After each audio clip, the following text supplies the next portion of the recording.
కొంచెం గ్యాప్ వచ్చింది. ఒక 1 వీక్ వీడియో పెట్టడానికి. రీజన్ ఏంటంటే, ఈ మధ్య నేను కూడా ప్రతి చిన్న విషయానికి రియాక్ట్ అయిపోతున్నాను. సో, ఎందుకు రియాక్ట్ అవుతున్నాను? అలా చిన్నగా రియాక్ట్ అవ్వడం వల్ల ఒక సిట్యుయేషన్ క్రియేట్ అయ్యి, ఆ సిట్యుయేషన్‌లో ఇరుక్కున్నా. అదేమి పెద్ద దాన్నేమంటారు, బయటికి రాలేనంత సిట్యుయేషన్ కాదు గానీ, ఆ రియాక్ట్ అవ్వడం అనేది నన్ను వారం రోజులు మీతో మాట్లాడనివ్వకుండా చేసింది. అసలు మీ ఆలోచన కూడా నా మైండ్‌లోకి రాలా. "అరేయ్! మాట్లాడలేదు మనం అప్పుడే వారం రోజులయిపోయింది. అసలు ఏంటి ఎలాగా" అనేది. అదంతా ఎందుకు క్రియేట్ అయిందంటే, అన్‌వాంటెడ్‌గా నిజం చెప్తున్నాను, నేను రియాక్ట్ అవ్వడం వల్ల. వన్స్ ఎవడో ఏదో అన్నాడని చెప్పి మనం రియాక్ట్ అయినంత మాత్రాన, మనం వాళ్ళకి ఎక్స్‌ప్లనేషన్స్ ఇచ్చుకున్నంత మాత్రాన, "ఒరేయ్! నీ అమ్మ ఇది కాదురా జరిగింది. అసలు జరిగింది వేరురా బాబు. నేనేం చేశానంటే ఇలా ఇలా జరిగిందిరా. ఇదంతా అయిపోవడం వల్ల నేను ఆ రోజు అక్కడికి రాలేకపోయానురా. లేదంటే ఇదంతా జరగడం వల్ల నేను ఇది చేయలేకపోయానురా" అని ఎంత మొత్తుకున్నా సరే, అవతలోడికి అర్థం అవ్వదు. ఎందుకంటే ఆళ్ళు ఆటోమేటిక్ ఫిక్స్ అయిపోయారు నీ గురించి ఒకటి. ఈడు ఇది అని అవతలోడు ఫిక్స్ అయిన తర్వాత, నువ్వు ఎంతలా వాళ్ళకి సంజాయిషీ చెప్పుకున్నా, ఆ ఇష్యూ గురించి నువ్వు ఎంతలా రియాక్ట్ అయినా, ఎంతలా ఓన్ చేసుకున్నా సరే, దానివల్ల ఉపయోగం ఉండదు. చెప్తున్నాను గదా! ఇన్ని కబుర్లు చెప్తాను నేను. నేనే రియాక్ట్ అవ్వడం వల్ల వారం రోజులు గ్యాప్ తీసేసుకున్నాను. దాన్ని బట్టి అర్థం చేసుకో. ఎంత వరస్ట్‌గా ఉంటదో ఒక ఇష్యూ గురించి రియాక్ట్ అవ్వడం వల్ల. శ్రీకృష్ణ భగవానుడు గూడా చెప్పాడు. నువ్వెప్పుడైతే స్పందించడం మానేస్తావో, అది గెలుపుకి కావచ్చు, ఓటమికి కావచ్చు, బాధకి కావచ్చు, ఇంకో దానికి కావచ్చు, ఇంకో దానికి కావచ్చు.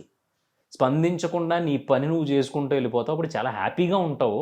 అసలు నీకు ఈ దరిద్రాలన్నీ ఉండవని డైరెక్ట్ కృష్ణుడు లాంటోడే చెప్పిన తర్వాత మనం దాన్ని ఇంకా వింటల్లా. నువ్వు వినకపోవడం నేను కూడా వింటల్లా.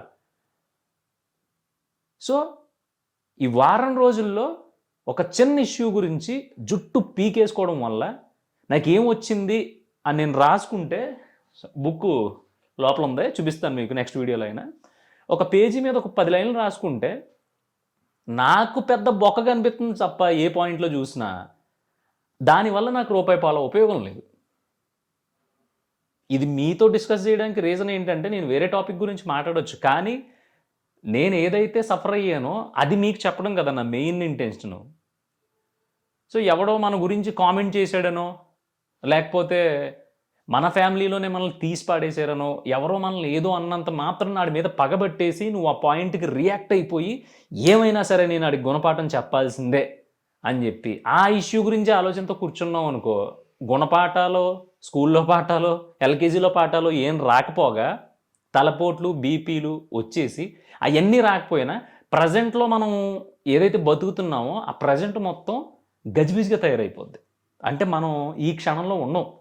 నన్ను అలా అనేసాడాడు, నన్ను అలా అనేసాడు, నన్ను ఇలా అనేసింది ఇది, ఇలా అనేసింది ఇది అని చెప్పేసి గోకేసుకుంటూ ఉంటాం. కొన్ని రోజులు ప్రేమించుకున్నారు. ప్రేమించుకున్న తర్వాత ఒకళ్ళకొకళ్ళు అన్నీ అర్థం చేసుకున్న తర్వాత నువ్వేంటో తెలియక అవతల మనిషి నిన్ను చీప్‌గా తీసి పాడేసినంత మాత్రం నువ్వు దానికి రియాక్ట్ అవ్వక్కర్లా. బొచ్చు దానికి బుర్ర లేకో లేదంటే ఆ ఎదవకు బుర్ర లేకో నిన్ను అనేసాడు. వదిలేసి అయిపోయింది. ఆళ్ళంత క్లారిటీగా నువ్వు చీప్ అని తీసి పాడేసినప్పుడు నువ్వింకా దాని గురించి సఫర్ అయిపోయి, రియాక్ట్ అయిపోయి, బాబోయ్! నేను చీప్ కాదు, నేను ఫుల్లు, నేను స్కాచు, నేను ఇంపోర్టెడ్ సరుకు అని చెప్పి నీ గురించి ఎక్స్‌ప్లనేషన్ ఇచ్చుకున్నావనుకో, నువ్వు లిటరల్‌గా అడుక్కున్నట్టు. అబ్బబ్బబ్బా! ఇదొక్కసారికి నేను అలా కాదు, నేను ప్రూవ్ చేసుకున్నాను. నువ్వు అడుక్కోవడం ఏంటి? మీ అమ్మ బాబుల దగ్గర అడుక్కున్నావా ఎప్పుడైనాని? కమాండింగ్‌గా మాట్లాడేసి, తిట్టేసి, డబ్బులు కావాల్సినవి తీసుకుంటావు గాని ఎప్పుడైనాని? అమ్మ, అమ్మ, అమ్మ నీకు దండం పెడతానమ్మా, ఇదొక్కసారి ఎప్పుడైనా అడుక్కో. ఎందుకంటే అక్కడ నీకు చొరవ ఉంది. నువ్వెలా ఉంటావు అనేది మీ అమ్మకి తెలుసు కాబట్టి నువ్వెప్పుడు మీ అమ్మకి నీ గురించి ఎక్స్‌ప్లనేషన్ ఇచ్చుకోవాల్సిన అవసరం ఉండదు. మీ బాబుకి ఇచ్చుకోవాల్సిన అవసరం ఉండదు. కానీ ఎవడో దారిన పోని దానయ్యో, లేదంటే ఎవరో దారిన పోయే దానమ్మో వీళ్ళిద్దరూ లైఫ్‌లో కలుసుకుంటారు కదా! కలుసుకున్న తర్వాత ఒకళ్ళ గురించి ఒకళ్ళు దరిద్రమైన ఎక్స్‌ప్లనేషన్స్. అంత క్లారిటీ లేనప్పుడు కలిసి ఉండడం ఎందుకు? ఇన్ని రోజులు ముడ్డి ముడ్డి రాసేసుకొని అసలు చుట్టాలైపోయారంట, అభిప్రాయాలు కలిసిపోయినాయంట, టేస్టులు కలిసిపోయినట్టు ఒకే కలర్ ఏసేసుకుంటున్నారంట. ఇయన్నీ ఎందుకు? సో, ఎవరైనా ఏమన్నా అంటే ఫస్ట్ దానికి రియాక్ట్ అవ్వడం మాని లైఫ్‌లో చాలా టైం సేవ్ అవుతది. అన్నిట్లికంటే ముందు ప్రశాంతంగా ఉంటది. ఒకడు నిన్న ఆడు పెద్ద ఎదవ పృథ్వీగాడు. ఆడు తెలుసాడు స్వార్థపరుడు రాడు.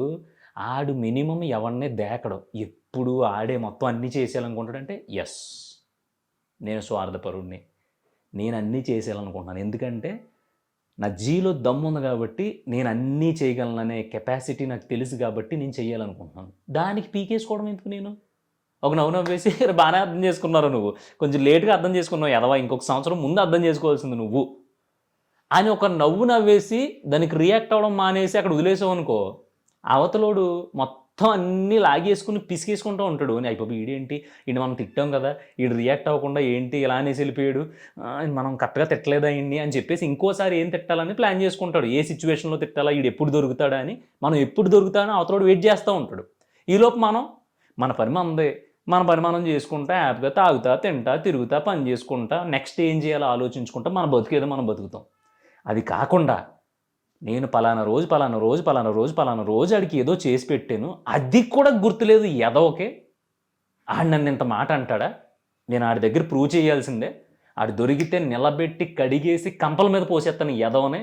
ఇరే నువ్వు నన్ను ఇలా అంటావా, అసలు నా గురించి తెలుసు కదా, నేను అది చేశాను కదా, నేను ఆడికి సాయం చేశాను కదా, నేను ఎలా ఉంటాను అలా ఉంటాను కదా, చిన్నప్పటి నుంచి నువ్వు నేను డింగ్రీ కదా, అసలు ఏంటి పరిస్థితి, నువ్వు ఎందుకన్నావు, ఈ ఉప్పరసూదంతా ఎందుకు, నీకు అర్థం కాదు, బుర్ర పని చేయట్లేదా, లేదంటే అప్పుడు దాకా కలిసి ఉన్నాడు, ఇదివరకట్లా నువ్వు నాతో ఉండట్లేదు, ఎందుకో తేడా కనిపిస్తున్నావు, నువ్వు నీ ప్రేమలో ఏదో పెద్ద హోల్ కనిపిస్తుంది, ఆ హోల్కి రీజన్ ఏంటి, నువ్వు తేడాగా ఉన్నావు, నువ్వు మారిపోయావు అని ఎవడో అన్నంత మాత్రాన మన పాతివ్రత్యం మొత్తం నిరూపించుకోవడానికి మన బతుకు చెట్ట అంతా ఆడి దగ్గర ఇప్పి, ఇదిగో పలానా రోజున ఇది, పలానా రోజున ఇది, ఎప్పుడైనా అబద్ధం చెప్పాను నీకు, పలానా రోజున ఇది, పలానా నీకు ఎప్పుడైనా నీకు చెప్పకుండా నేను కూర వేసుకున్నాను, నేను పలానా రోజున ఇది నీకు చెప్పకుండా నేను ఇది చేశానా, ఇవన్నీ వద్దు. ఒక్కసారి అవతలోడు గనక ఏదన్నా అన్నాడు అంటే దాన్ని అక్కడితో వదిలిపెట్టేసి చిన్న యూటర్న్ తీసుకుని పక్కదారిలోంచి వెళ్ళిపోయావు అనుకో, నీట్గా ఇంటికి వెళ్ళిపోతావు. అలా కాకుండా అక్కడ ఆగి, అక్కడ ఎందుకు ఇలా బొక్కపడింది, ఆ గొయ్యి ఎవడ పెట్టాడు, ఆ గోతులో ఇంతకుముందు ఎన్ని లారీలు వెళ్ళి ఎన్ని బస్సులు వెళ్ళి, ఆ గొయ్యి వల్ల జనానికి ఎంత ప్రమాదం, ఆ గొయ్యిలో రాళ్ళు ఉన్నాయా, లేదంటే గొయ్యి తవ్వితే నిధి ఉంటుందా అని దాని గురించి అక్కడ రియాక్ట్ అయిపోయావు అనుకో, కొంపకెళ్ళవు నువ్వు, జుట్టు పెరిగిపోయి, గడ్డలు పెరిగిపోయి, మీసాలు పెరిగిపోయి, పిచ్చోళ్ళ తయారయ్యి ఆ గుంట చుట్టూ తిరుగుతూ ఉంటావు. సో ఆ గుంటే రియాక్ట్ అవ్వడం అనే పాయింట్. ఇంతలా ఎందుకు చెప్తున్నానంటే, నేను చెప్తున్నా పర్సనల్గా 1 వీక్ బ్యాక్ ఒక చిన్న పాయింట్ దగ్గర నేను చేయలేదు కదా ఇది, నాకు ఎందుకు ఇలా అయ్యింది అని చెప్పి ఆ పాయింట్ దగ్గర నేను రియాక్ట్ అయిపోవడం వల్ల లిటరల్లీ 1 వీక్ మీకు దొరకలా, నేనే దొరకలా. నేమో మనం ఇంతలా ఉన్నాం కదా, అసలు మనం బేసిక్గా మన పని ఏదో మనదే, మన స్వార్థం ఏదో మన తప్ప మనం ఎవరి జోలికి వెళ్ళం, అసలు బేసిక్గా ఎవడి పనిలోని ఏలు పెట్టడం, ఎవరిని కెలకం, అలాంటిది మనకి ఎలా అయిపోయింది ఏంటి, అసలు మనల్ని ఎలా అనేసారేంటి, మనకి ఎలా ఎందుకు, ఒక క్షణం ఆ రియాక్ట్ అవ్వడం అనే జబ్బు ఎంతవరకు తీసుకెళ్ళిందంటే, ఒక 1 వీక్ ఒక 4 గజాల బాక్స్లో నా మైండ్ అలా పెట్టేసింది. అందుకని దయచేసి చెప్తున్నా, నువ్వేదో ప్రయత్నిస్తున్నప్పుడు, నువ్వేదో ట్రై చేస్తున్నప్పుడు ఎవడో ఏదో అన్నాడు, పిచ్చినవాడికి ఈ బొక్క ఆడి చేయలేడా అన్నాడని చెప్పి దానికి నువ్వు రియాక్ట్ అయినా, లేదు ఒక రిలేషన్లో ఉన్నప్పుడు, లేదు ఎందుకో నువ్వు కొంచెం తేడాగా అనిపిస్తుంది ఈ మధ్యన అన్నప్పుడు రియాక్ట్ అయినా, లేకపోతే మన పని మనం చేసుకుంటా వెళ్తున్నప్పుడు ఎవడో ఒక రాయి వేసినప్పుడు ఆ రాయికి రియాక్ట్ అయిపోయినా, మన బతుకు ఎలా ఉంటుందంటే, కుక్క అలా వెళ్తూ ఉంటే బిస్కెట్ వేయకుండా మామూలుగా ఉత్తి చేయి ఎలా ఊపితే ఒకసారి ఇలా చూసావా, బిస్కెట్ పడిందా, ఎక్కడ పడింది అని ఎత్తుకుంటూ ఉండదు కుక్క పిల్ల. సో మనం ఆ కుక్క పిల్ల తయారైపోతాం. ఆడి మనల్ని ఏమండవు, జస్ట్ ఇలా సైజ్ చేస్తాడు, దేంతో ఒక పాయింట్ ఇసురుతాడు మన మీద. ఆ పాయింట్కి మనం అది బ్యాడ్ అయినా గుడ్ అయినా, లేదంటే ఇంకోటైనా, మన క్యారెక్టర్ సంబంధించిందైనా, ఫినాన్స్కి సంబంధించిందైనా, మన బతుక్కి సంబంధించిందైనా, ఆడి ఏదో ఒక రాయి వేసినంత మాత్రం అయ్యి బాబోయ్ అంత పెద్దరైనా పడిపోద్ది, ఇది పడకూడదంటే నేను ఇది కాదో నిరూపించుకోవాలని రియాక్ట్ అయిపోయి కళ్ళు తిరిగేసావు అనుకో, కాళ్ళు ఆగటం తప్ప, నీరసం రావడం తప్ప ఉపయోగం ఉండదు. మళ్ళీ చెప్తున్నా, ఇదంతా దాన్ని ఏమంటారు, ఒక లూప్లోకి తీసుకెళ్ళిపోయి నిన్ను ఫస్ట్ నీ పనులన్నీ పక్కన పెట్టేసి అసలు నీ ఒరిజినాలిటీ అనేది దొబ్బి, ఆడి ఏదో ఒక పాయింట్ అన్నాడు కదా, ఆ పాయింట్ని అది కాదు నువ్వు అన్నది తప్పు అని నిరూపించుకునే ప్రయత్నంలో పడిపోయి, నీకుండే టార్గెట్స్, నీకుండే రెగ్యులర్ లైఫ్ స్టైలు, నువ్వు మంచినీళ్ళు కూడా తాగలేవు సరిగ్గా, మర్చిపోతావు మంచినీళ్ళు తాగడం కూడా. సో ఇన్ని జరుగుతాయి కాబట్టి నేను ఏమంటున్నానంటే, దయచేసి ఎప్పుడు ఎవరికి రియాక్ట్ అవ్వద్దు. ఎందుకు రియాక్ట్ అవ్వాలి, ఇప్పుడు నువ్వు దొంగతనం చేసేవో లేదో నీకు తెలుసు, నువ్వు నిజంగా ప్రేమిస్తున్నావో లేదో నీకు తెలుసు, నువ్వు నిజంగా ఒక తప్పు చేసావో లేదో నీకు తెలుసు, నువ్వు నిజంగా మంచోడువో కాదో కూడా నీకు తెలుసు. ఇన్ని విషయాలు నీకు తెలుసు కదా, మరి ఇన్ని విషయాలు నీకు తెలుసున్నప్పుడు ఎవడో నీ మీద ఒక తప్పు వేసినప్పుడు, ఎవడో నీ మీద ఒక నింద వేసినప్పుడు, ఎవడో నిన్ను ఏదో అన్నప్పుడు ఆడి దగ్గర నువ్వు నిరూపించుకోవడం ఏంటి? నువ్వు తోపు గురు, నువ్వు తోపు అని నీకు తెలుసు కదా. నువ్వు ఇప్పుడు దాకా ఎంతమందిని ప్రేమించావు? ఎప్పుడన్నా నిజం చెప్పావా? చెప్పలేదు. కానీ నీ మనసులో తెలుసు కదా, ఏమో మనం ఇంటర్లో ఒక అమ్మాయిలో చేసాం, డిగ్రీలో ఏమో ఇద్దరు అమ్మాయిలు, అది ఎంబీఏలోకి వచ్చిన తర్వాత ఇవన్నీ తెలుసు. సో ఇవన్నీ నీ లోపల ఉన్నంత మాత్రాన్న నువ్వు చెడ్డోడు కాదు. లేదు ఎవడో ఓ 10 మందిని మోసం చేసాడు రెడీ, ఎవరికి తెలియదు, నా ఒక్కడికే తెలుసు అని చెప్పి ఎవడో నిన్ను అన్నంత మాత్రాన్న నువ్వు మోసం చేసేవో లేదో నీకు తెలుసు. ఒరే ఆడు డబ్బు మనిషి, డబ్బు కోసం ఆడు ఏం చేయమన్నా చేస్తాడరా అని ఎవడో నిన్ను అన్నాడు. సో అలాంటప్పుడు ఓకే ఆడన్నాడు, ఎదుర్కొన్నాను అనేసాడు. ఇంక నువ్వు డబ్బు గురించి ఏమన్నా చేస్తా చిచ్చి నీలాంటి వాడిని నేను కేర్ చేసేదేంటి అన్నాడు. ఒక చూసేసావు, నవ్వేసి వదిలే, అవునరా బాగానే కనిపెట్టావురా, ఏమన్నా డబ్బు గురించి ఏమన్నా చేయాలని చెప్పి ₹1,00,000 అడ్వాన్స్ ఇవి చేస్తాను అన్నావు అనుకో, ఆడికి ఒక మిరపకాయ ఇలా గిల్లి కింద నుంచి పెట్టినట్టు ఉంటుంది. నువ్వు అలా తయారవ్వాలి. అంతేగాని ఆడ డైలాగ్ వేయగానే అని వెంకటేష్లా రియాక్ట్ అయిపోయి ఇంటికి వెళ్ళి కూర్చుని మెట్లు ఎక్కేసి డాబా పైన కూర్చుని అసలు నేను ఎంత మంచిగా ఉండడం నేను చేసిన తప్ప, ఎంత మాట అన్నాడు ఏంటి, నేను ఎప్పుడూ డబ్బుల గురించి ఆశపడలేదు కదా, అందరూ ₹100 దానం చేస్తే నేను ₹110 దానం చేశాను, దేవుడికి అందరూ ₹10 వేస్తే నేను ₹11 చిల్లర కాయిన్తో పాటు వేసాను, నా అంత గొప్పోడు లేడు కదా అని చెప్పి నీలో నువ్వు డిస్కషన్ పెట్టుకోవడం ఏంటి? నీకు తెలుసు కదా ఆల్రెడీ నువ్వు డబ్బు గురించో దేని గురించో ఏదో దాని గురించి నువ్వు జెన్యూన్గా ఉన్నావు. సో యాక్సెప్ట్ చేసి అయిపోయింది ఆ పాయింట్, రియాక్ట్ అయిపోయావు, బుర్రపాడైపోయింది, ఎప్పుడు అదే గుర్తొస్తుంది. నలిపేసుకుంటున్నావు చేతులు ఇలాగా, ఏంట్రా బాబు అని చెప్పి. ఎందుకు నవ్వేసి ఇంటికి వెళ్ళిపోయావు అనుకో, నువ్వు ప్రశాంతంగా ఉంటావు. నీ నవ్వు చూసి అవతలకి బుర్రపని చేయదు, ఆడేంటి అయిపోయి ఈడేంటి మనం బాగానే తిట్టాము, మనం ఎంత కెలకలేకపోయాం ఏంటి అనే సైకి వచ్చేద్ది అవతలోడికి. ఆ సైకి నువ్వు క్రియేట్ చేయగలిగితేనే ప్రశాంతంగా ఉండగలుగుతావు. నేను ఈ 1 వీక్ గ్యాప్ తీసుకోవడానికి కూడా రీజన్ అదే. ఒక 2 రోజులు 3 రోజులు నాకు అదే గుర్తొచ్చింది, నేనేంటి ఎంత మరీ ఫూలిష్గా ఆలోచిస్తున్నానో, అయినా నా గురించి నేను ఇంత ఆలోచించడం ఎందుకు, లేదంటే ఎవరికో ఎక్స్ప్లెనేషన్ ఇచ్చుకోవడం ఎందుకు అనిపించింది.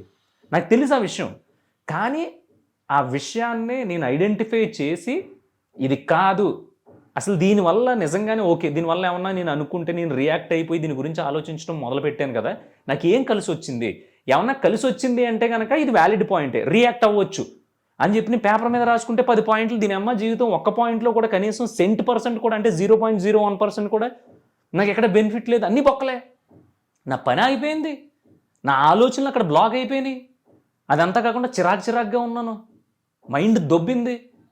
లాస్ట్కి ఇవన్నీ అయిన తర్వాత నా జ్ఞానోదయం అయిన తర్వాత నాకు అనిపించింది ఏంటంటే ఓహో రియాక్ట్ అవ్వకూడదు అనమాట.